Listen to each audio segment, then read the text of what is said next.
Bëjmë me zmadhimi në sistemi këndrejt koordinativ. Për këtë do marrim shembull të një zmadhimi. Le të përcaktojmë kush është qendra. Kam marrë si qendër origjinën e sistemit këndrejt koordinativ, kam marrë edhe si koeficient dyshin. Është marrë një figurë bazë, është figura që do shërbej si figurë fytyrë, është katërkëndshi ABCD. Për këtë le të lexojmë koordinatat e A-s, B-s, C-s dhe D-s, meqense i kam sistemi këndrejt koordinativ. Atëherë A-ja është me koordinata 1, 1. B-ja është me koordinata 4, 1, C-ja është me koordinatën 4, 2, ndërsa D-ja është me koordinatën 1 edhe 3. 1, 3. Atëherë, ja qendra, ja pika A, ndihmojmë edhe si kur ne pam lëvizjen e një figure në një rrjet katrorësh, kështu do punohet edhe këtu, qendra përdesa është O-ja, A-ja është pika fytyrë, fillojmë bëjmë lëvizjet në anën e zbërthimeve në lëvizje horizontale dhe vertikale për të kaluar nga O-ja tek A-ja. Ne bëjmë lëvizje një djathtas një lart, koeficientin e kam 2, kjo do bëhet edhe një herë tjetër, 1, 1, pra do thotë ky është shëmbullimi i pikës A. Do të kaloj në pikën A1.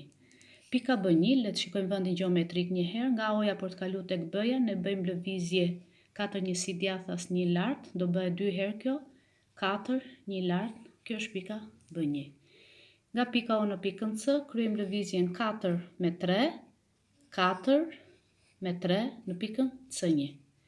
Për pikën D kemi 1 me 3, edhe një herë tjetër 1 me 3, për të kaluar në pikën D1. Më pas marrim vizoren dorë, bashkojmë këto pikat, shëmbullim të pikave A, B, C, D, shikojmë figurën që do përftojmë, do të presim që figura do tjetë përsëri figurë së cilës i ruhet forma përderisa katërkëndshi ABCD ishte drejtkëndësh, edhe ky do dalin një drejtkëndësh.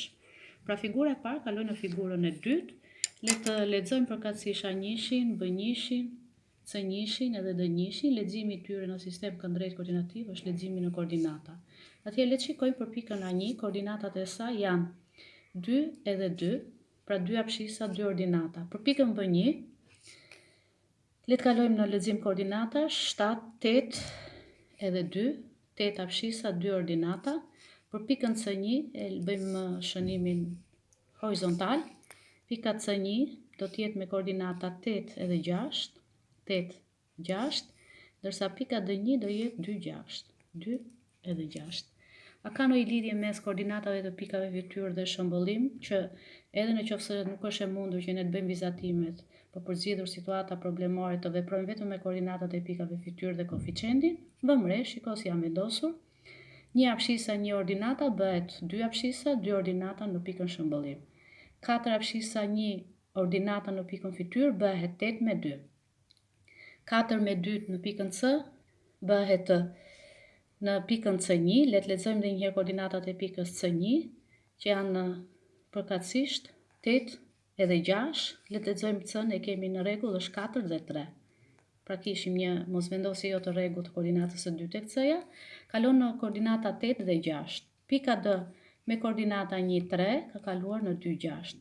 Pra do vëmë re që koordinatat e pikave fytyrë shumëzohen nëpërmjet koeficientit të zmadhimit 2 dhe arrim të marrim koordinatat e pikave shëmbullim kur e theksojmë qendra e zmadhimit është origjina e sistemit këndrejt koordinativ.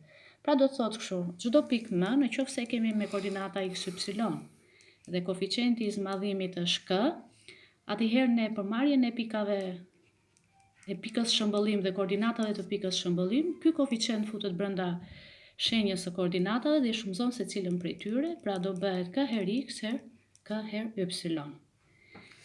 Kalojmë në një situatë tjetër përsëri zbatim të zmadhimit, na është dhënë me figurë, dy figura, katërkëndore ABCD dhe KLMN janë figura drejtkëndore, të cilat po të vëmë re kanë përmasat e figurës parë është 4 cm me 3 cm, ndërsa në përmasat e figurës dytë njihet vetëm 12 cm. Shi, por nuk njihet përmasa tjetër e dytë. Problemi që do zgjidhim këtu është që ne kemi një zmadhim që na e kalon katërkëndshin ABCD te KLMN-ja. Atëherë le të gjejmë se kush do të jetë koeficienti i zmadhimit.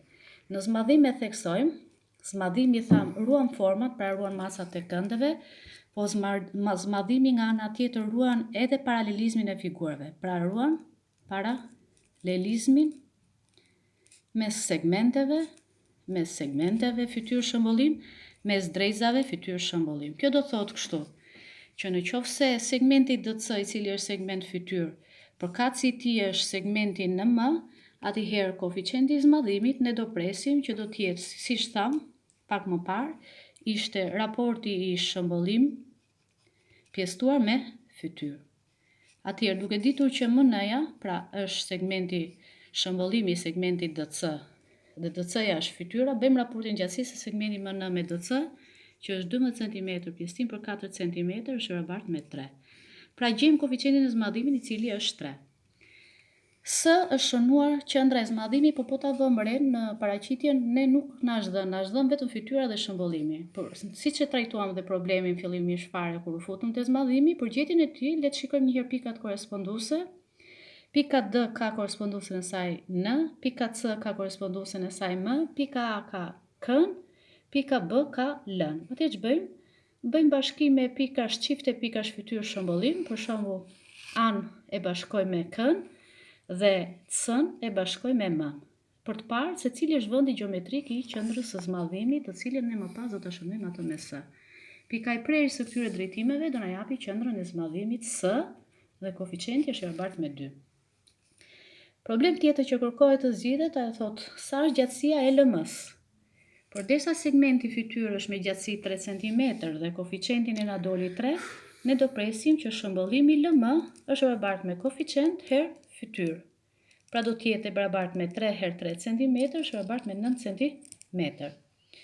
Kërkon një zgjidhje të një situate tjetër, e cila thotë kështu. Në qoftë se SA-ja, pra pika fytyre e larguar nga qendra është 3 cm, atëherë shëmbullimi përkatës i tij i larguar nga qendra sa do të jetë? Ne thamë që